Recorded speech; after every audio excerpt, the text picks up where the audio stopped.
Hello everyone. तो हमारे 15 minute के शो में आज हम डिस्कस करने वाले हैं इन्फ्लेशन क्या है, क्या होता है, कैसे होता है एंड एवरीथिंग एल्स। चलो, अगर हम आपको सबसे पहले इसमें लेके चले ना, एक बहुत ही सिंपल सा फिगर मैं आप लोगों को दिखाती हूँ। ठीक है, इस फिगर को ध्यान से देखिएगा। अब इसको देख के आप समझ सकते हो, ये एक लोग हैं जो कह रहे हैं बड़ी गर्मी है, पसीने हो रहे हैं, हैंकी नहीं मिल रही, चलो पैसों से पूछ लो। ठीक है, अरे गजब यार, इतने पैसे हैं तुम्हारे पास के, तुम पैसों से पूछ लो। या एक और भी चीज हो सकती है, इतने पैसे पूरे देश भर में हैं कि पैसे की कोई वैल्यू ही नहीं रह गई है ना। तो दूसरी सिचुएशन यहाँ करेक्ट है कि इतने ज्यादा पैसे हो गए हैं कि पैसे की कोई वैल्यू नहीं हो गई है। आप सोचो कि अगर कोई देश में पैसों के बिना गरीबी है तो क्यों ना वो खूब सारे पैसे को छापे और फिर एकदम अमीर बन जाए। ऐसा नहीं हो सकता है। तो inflation is simply what? Inflation ऐसा नहीं है कि बहुत सारी महंगाई हो गई, बहुत सारे पैसे आ गए, नहीं।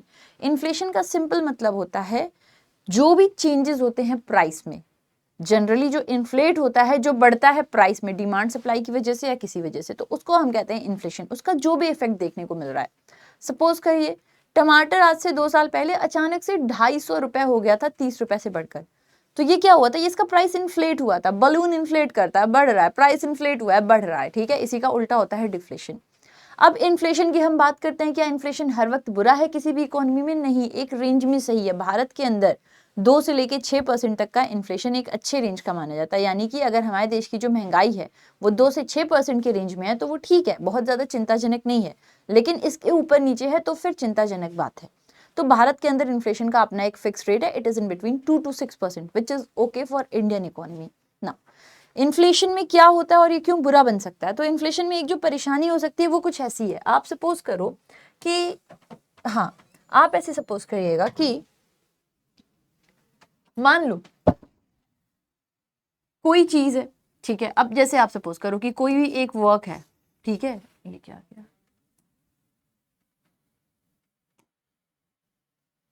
ओके, तो कोई भी एक वर्क है और इस वर्क को करने में मान लीजिए अभी तक 2 लोगों की जरूरत थी। ठीक है, अब मान लो यही वो सेम वर्क है और इसको करने में 10 लोगों की जरूरत है। तो हम इससे क्या समझ रहे हैं कि ये जो वर्क था, वर्क ने तो अपने वैल्यू को बढ़ा लिया, क्योंकि भाई पहले तो 2 ही लोग कर दे रहे थे, अब तो यार 10 लोगों की जरूरत पड़ रही है, तब हो रहा है ना। यानी कि ये जो काम था, इस काम की तो वैल्यू जो थी वो बढ़ गई, लेकिन जो लोग थे उनकी तो वैल्यू कम हो गई, क्योंकि पहले 2 ही लोग कर रहे थे, अब क्या, अब तो 10 लोग। आप ऐसे सोचो कि 2 लोग हैं, दोनों में कंपैरिजन किया जा रहा है कि यार हम तो तुम्हारे इससे 10 गुना ज्यादा हैं। तो यार जिससे 10 गुना ज्यादा है उसकी तो क्या है, तौहीन है, उसकी तो बेइज्जती है। यही सेम चीज इधर होती है। ठीक है, तो होता क्या है, जब प्राइसेस बढ़ने लगती हैं, आप ऐसे सोचो कि कोई पिज्जा है, अगर एक पीस पिज्जा कभी को मिल रहा होगा, मान लो अगर एक पिज्जा है, ठीक है, अरे ये क्या हो गया इस पेन को, ठीक है, चलो भाई, एक पिज्जा है और इस पिज्जा को खरीदने में सपोज करो कि पहले 300 लग रहे थे, अब मान लो यही सेम पिज्जा को खरीदने में 1000 लग रहे हैं। तो यार पिज्जा तो महंगा हो गया, लेकिन जिस चीज से आप खरीद रहे हो उसकी क्या वैल्यू रही? रुपए की क्या वैल्यू रही? रुपए की तो वैल्यू गिर गई ना। इस वजह से इन्फ्लेशन हमेशा एक रेंज में अच्छा है, बहुत ज्यादा बहुत कम, दोनों ही खराब है। दोनों ही सिचुएशन इसके लिए अच्छी नहीं होती है और इसको हमेशा एक रेंज में रखना जरूरी होता है किसी भी देश के लिए। अब अगर हम बात करते हैं कि आखिर में ये जो इन्फ्लेशन, देख लीजिएगा यहाँ पर बहुत क्लियरली लिखा हुआ है कि इन्फ्लेशन वो होता है जब प्राइसेस उन चीजों की, अच्छा, इन्फ्लेशन हमेशा उन्हीं चीजों की वजह से असर करता है जो चीज हमारे मार्केट में बिक रही है। फॉर एन एग्जाम्पल, डिफेंडर गाड़ी की चाहे कितनी भी दाम हो जाए, हमें क्या फर्क पड़ना है यार? हमें फर्क उससे पड़ेगा जो हम खरीदते हैं मार्केट में। तो इन्फ्लेशन उन चीजों से प्रभावित होता है जो मार्केट में बिक रही हैं, आटा, दाल, चावल, गेहूं, टमाटर, बैगन, लौकी, सब्जी, ये सबसे। ठीक है, तो मैं लिखा हुआ कि भाई देखो, इन्फ्लेशन का मतलब होता है जब भी प्राइसेस बढ़ जाती हैं उन चीजों की जो हम और आप खरीद रहे होते हैं। यानी कि एक पीस ऑफ ब्रेड था जो पहले $2 था, लेकिन अब वो 2.20 है, तो हम कहेंगे कि इसका प्राइस इन्फ्लेट किया है। If it is in a range it is okay, if it is more than range then it is very dangerous. ठीक है, अब हम ये भी समझेंगे कि इन्फ्लेशन के क्या क्या रीजन होते हैं, इन्फ्लेशन कैसे कैसे आ सकते हैं। तो एक होता है जिससे हम कहते हैं डिमांड पुल इन्फ्लेशन। पुल का मतलब होता है अपनी तरफ लेना। So when we are talking about demand pull inflation, यानी कि डिमांड को पुल किया जा रहा है, डिमांड को अपनी तरफ खींचा जा रहा है। डिमांड करता कौन है? डिमांड करते हैं कस्टमर्स। तो जब कस्टमर्स डिमांड ज्यादा करने लगते हैं और उनकी तरफ, अपनी तरफ वो डिमांड खींचने लगते हैं, तो बेचने वाला क्या करता है? उसकी प्राइस को बढ़ा देता है, यानी इन्फ्लेट करता है। उसकी वजह से एक इन्फ्लेशन देखने को मिलता है। यहाँ जैसे आप देख सकते हो, demand pull inflation happens when people want to buy more goods and services than what is available. जो डिमांड पुल है, यहाँ पे प्राइसेस इसलिए बढ़ जाते हैं क्योंकि सभी लोग उसे खरीदना चाहते हैं। आप ऐसे समझो, सभी के पास में पैसे हैं, सभी पे करने के लायक हैं, लेकिन जो बेचने वाला है उसके पास में बहुत ही लिमिटेड अमाउंट में है, तो सभी लोग पैसे देने को तैयार हैं। अब वो देखेगा कि यार पैसे देने को ज़्यादा लोग तैयार हैं, मेरे पास में तो बहुत कम अमाउंट में, तो वो उसकी प्राइस को बढ़ा देगा, जिसकी वजह से उसका प्राइस बढ़ेगा और वो इन्फ्लेट करेगा। ये डिमांड पुल होता है। बट द पॉइंट इज लोगों के पास में कैसे पैसे बढ़ गए?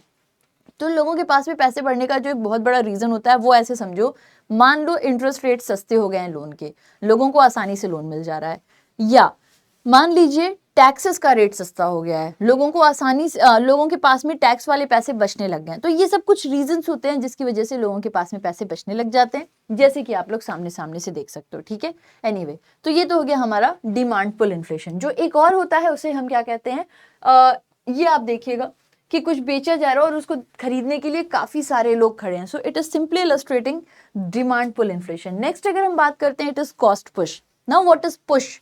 धक्का देना, यानी कि कॉस्ट को जब कोई धक्का दे रहा है तो उसे हम कहते हैं कि this is simply cost push inflation. What exactly is this cost push inflation? जब भी आप ऐसे सोचो कि सपोज करो मैं कोई आइटम बना रही हूँ, ठीक है, जैसे कि मैं लड्डू बना रही हूँ। लड्डू बनाने में मुझे बेसिकली बेसन का, घी का और चीनी का इस्तेमाल मैं कर रही हूँ, लेकिन अचानक से बेसन महंगा हो गया, घी महंगा हो गया, तो मैं जो भी लड्डू बनाकर बेच रही थी उसकी प्राइस को मैं बढ़ा दूंगी। क्यों बढ़ा दूंगी? क्योंकि मैं उसे जितने में खरीद रही हूँ वो ज़्यादा पड़ गया है। अभी तक मैं मान लो कि 1 किलो बेसन 50 रुपए में खरीद रही थी, 1 किलो घी 100 रुपए की खरीद रही थी, 1 किलो चीनी 50 रुपए की खरीद रही थी, और मैंने अपने लड्डू को जो बनाया था उसको बेच रही थी मैं 300 रुपए में। अब अचानक से 1 किलो बेसन 80 हो गया, 1 किलो घी 150 हो गया, 1 किलो चीनी 200 हो गया, तो मैं भी जो अपना लड्डू बना रही होंगी उसको मैं उस प्राइस बढ़ाकर और कितना कर दूंगी, उसकी प्राइस को मैं बढ़ाकर अब 500 तक कर दूंगी, क्योंकि मुझे उसका जो रॉ मटेरियल था वही महंगा मिला। तो जब ऐसे रीजंस की वजह से महंगाई होती है उसको हम कहते हैं cost push inflation. So this is simply cost push inflation. ये सप्लाई साइड से होता है जनरली, बिकॉज जो भी चीज बिकती रहती है उनकी प्रोडक्शन कॉस्ट बढ़ जाती है, या जो सप्लाई ऑफ गुड्स है वो कम हो जाती है, जिसकी वजह से जो प्राइसेस हैं वो बढ़ने लग जाती हैं। ठीक है, so that is what is demand pull and that is what is cost push. ठीक है, अब अगर हम लोग बातें करते हैं कि इनके क्या क्या स्टेजेस होते हैं, इनके स्टेजेस कुछ इस प्रकार होते हैं। अगर किसी भी देश में जो प्राइस है, इन्फ्लेशन है, या आप कह सकते हो कि ये कुछ 0 से 2% के बीच में है, तो इसको हम कहते हैं कि ये क्रीपिंग इन्फ्लेशन है। क्रीपिंग क्यों है? क्योंकि ये बहुत ही धीमे धीमे रेंग रेंग कर चल रहा है। तो यदि कभी भी जो इन्फ्लेशन का रेंज होता है वो 0 से 2% का होता है तो उसको हम लोग क्रीपिंग इन्फ्लेशन का नाम देते हैं। वहीं अगर इन्फ्लेशन का रेंज बढ़ता है और ये आप कह सकते हो कि 2 से 5% में आता है, तो we call it as walking, कि अब चलो अब ये वॉक करने लगा। अब जो महंगाई की तरह अभी तक रेंग रही थी अब वो वॉक कर रही है एटलीस्ट। ठीक है, the next is what? The next is running, कि अभी तक तो वॉक कर रही थी लेकिन अब रन कर रही है, यानी आप कह लो कि 5 से 10% में आ जाएगा, 12% में आ जाएगा, तो हम उसको रनिंग कहते हैं। रनिंग कर रही है, थोड़ी तेज से भाग रही है। दिस इज सिंपली भारत के लिए हम बोले तो भारत के लिए अच्छी अवस्था नहीं होती है, क्योंकि भारत में 2 से 6% को ही अच्छा माना जाता है, या तो 2 है या तो 6 है, इसके बीच में 2 से कम और 6 से ज्यादा दोनों ही हमारे लिए चिंताजनक है। 2 से कम है तो चीजें बहुत धीमी हो गई और 6 से ज्यादा तो बहुत तेज हो गई, और इन दोनों को कंट्रोल करना होगा। खैर, तो रनिंग वाला हो जाता है, आप कह सकते हो 5 से 10-12%, और जैसे रनिंग क्रॉस करता है इट बिकम्स गैलोपिंग। गैलोपिंग एक ऐसा होता है जब वो प्राइसेस अब उछल उछल कर बढ़ रही हैं, 100, 300, 400, ठीक है, तो जब एकदम उछल उछल के बढ़ने लग रही है तो that is simply galloping. Galloping के बाद में आता है हाइपर इन्फ्लेशन। हाइपर इन्फ्लेशन वो अवस्था होती है जहां पे बिल्कुल बेहिसाब भाग चुकी हैं सारी चीजें, अब वो रुकने का नाम नहीं लेने वाली हैं। और जब भी कभी ऐसा होता है कि हाइपर इन्फ्लेशन भी बढ़ रहा है, बेरोजगारी भी बढ़ रही है, तो that is considered as stagflation. तो ये कुछ स्टेजेस होते हैं जो हमने याद रखने। नाउ इन्फ्लेशन को मेजर कैसे करते हैं? तो इन्फ्लेशन को मेजर करने के कुछ तरीके हैं, जैसे कि क्या, तो चलिए समझते हैं। इसमें से सबसे पहला तरीका होता है जिसे हम कहते हैं कंज्यूमर प्राइस इंडेक्स। ये इन्फ्लेशन को मापने का तरीका होता है। कंज्यूमर प्राइस इंडेक्स में कंज्यूमर्स को 4 पार्ट में डिवाइड कर देते हैं, और देखा जाता है जो भी चीजें मार्केट में सबसे ज्यादा बिक रही हैं उनको एवरेज दिया जाता है। फिर इनका अपना होता है मेथड निकालने का। मेथडोलॉजी पे हमें नहीं जाना है, लेकिन हाँ सिंपल बात हमें समझनी है। सीपीआई में किया क्या जा रहा है? कंज्यूमर्स को 4 पार्ट में डिवाइड कर रहे हैं। पहला होता है जिसे हम कहते हैं कि ये हमारे एग्रीकल्चरल लेबर हैं, एक होते हैं जिन्हें हम कहते हैं कि ये रूरल लेबर हैं, फिर होते हैं जिन्हें हम कहते हैं कि ये अर्बन नॉन मैनुअल लेबर्स हैं, और इसके अलावा जो एक और हो जाते हैं उन्हें हम कहते हैं कि ये हैं इंडस्ट्रियल लेबर। तो जो भी लोग होते हैं उन्हें इन 4 पार्ट में डिवाइड करते हैं, क्योंकि देखो जगह जगह से भी चीजों पे फर्क पड़ता है। जैसे कि जिस चीज का रेट आप रूरल में देखो, 1 किलो दूध का ही देखो, 1 लीटर दूध हो सकता है गांव में वो 50 में मिलता हो, लेकिन यहाँ पे वही आपको 70 में मिलेगा। इस वजह से हमेशा पहले कंज्यूमर्स को डिवाइड किया जाता है कि कंज्यूमर किस श्रेणी में है, क्या वो एग्रीकल्चर को बिलोंग करता है, क्या वो ग्रामीण क्षेत्र में है, क्या वो अर्बन नॉन मैनुअल अपना खुद का कुछ कर रहा है, क्या वो किसी इंडस्ट्री का है। ऐसे कस्टमर को डिवाइड कर देते हैं। फिर जो भी बेस ईयर है, अभी फिलहाल में 2012 है, लेकिन इसको चेंज किया जा रहा है। बेस ईयर वो जिससे हम कंपैरिजन करते हैं, तो जो भी बेस ईयर होता है और जो अभी का होता है प्राइस, इन दोनों के डिफरेंसेस को लिया जाता है बेस ईयर से डिवाइड करके, और अपना निकालने का एक पूरा मेथड होता है। अब यहाँ पे हमेशा उन चीज़ों की प्राइसेस को ज़्यादा फोकस किया जाता है, जो चीज़ें मार्केट में ज़्यादा बिकती हैं उसको ज़्यादा वेटेज दिया जाता है, उसके प्राइसेस को ज़्यादा फोकस करते हैं। तो ये होता है जब कंज्यूमर की स्पेंडिंग से समझते हैं, उसको हम कंज्यूमर प्राइस इंडेक्स कहते हैं। The next one is wholesale price index. Wholesale price index की अगर हम बात करें तो ये बेसिकली होलसेल वालों के लिए होता है जो आपस में डील कर रहे होते हैं, और इसमें देखा जाता है कि इसमें भी फिर से क्या करते हैं, 697 आइटम्स को कंसीडर करते हैं जिनकी प्राइसेस देखा जाता है, जो ज़्यादा मार्केट में बिकते हैं उनको एवरेज ज़्यादा दिया जाता है मेथोडोलॉजी में, और फिर देखा जाता है कि पहले और अभी में क्या फ़र्क आया। इसका भी फिलहाल में जो बेस ईयर रेट इज 2012। ठीक है, तो ये दोनों बड़े इंपॉर्टेंट मेथड्स थे हमारे जानने वाले। अब अगर हम लोग इसका एक छोटा सा वो कर लेते हैं, जीडीपी डिफ्लेटर अगर आप लोग चाहो तो देख सकते हो। यहाँ पे इन्फ्लेशन को देखा जाता है पूरी इकोनॉमी में, और यहाँ पे रेशियो लिया जाता है कि नॉमिनल जीडीपी। नॉमिनल जीडीपी क्या हो जाता है, जो हमें दिख रहा है बढ़ता हुआ। रियल अगर हम कंपेयर करें कि पैसे की वैल्यू आज क्या है, तो नॉमिनल और रियल को हम लोग ले लेते हैं, डिवाइड कर देते हैं, इसको 100 से मल्टीप्लाई कर लेते हैं, एंड वी गेट इट। हालांकि जीडीपी डिफ्लेटर बहुत आता नहीं है, हम लोग में दो चीजें ज्यादा पूछी जाती हैं। एक अगर हम लोग कंपैरिजन कर लेते हैं, तो ये आप देख सकते हो कंपैरिजन के लिए कि कंज्यूमर प्राइस इंडेक्स जो है, इसे रिटेल इन्फ्लेशन जनरली बोलते हैं, ये होलसेल इन्फ्लेशन होता है डब्ल्यूपीआई, जो होलसेल प्राइस इंडेक्स होता है दूसरा मापने का तरीका। इनकी पब्लिशिंग की बात करते हैं तो ये एनएसओ मॉस्पी करती है, यहाँ पे ऑफिस ऑफ इकोनॉमिक एडवाइजर इन्हें पब्लिश करते हैं। ठीक है, ये दोनों चीजें बहुत ज्यादा इंपॉर्टेंट होती हैं। बेसिकली इनकी टारगेटिंग हम देखें तो सीपीआई का यूज किया जाता है मॉनेटरी पॉलिसी के लिए, जब इन्फ्लेशन कैसे बढ़ रहा है वहां पे सीपीआई की डेटास का यूज करते हैं। वहीं अगर हम लोग डब्ल्यूपीआई की बात करते हैं तो इनका यूजेस जनरली जो होता है वो इंडस्ट्रियल और मैक्रो इकोनॉमिक एनालिसिस के लिए किया जाता है। तो ये कुछ इंपॉर्टेंट बात थी रिलेटेड टू इन्फ्लेशन जो मैंने आपके साथ में शेयर की है। आई होप आपको ये अच्छा लगा हो।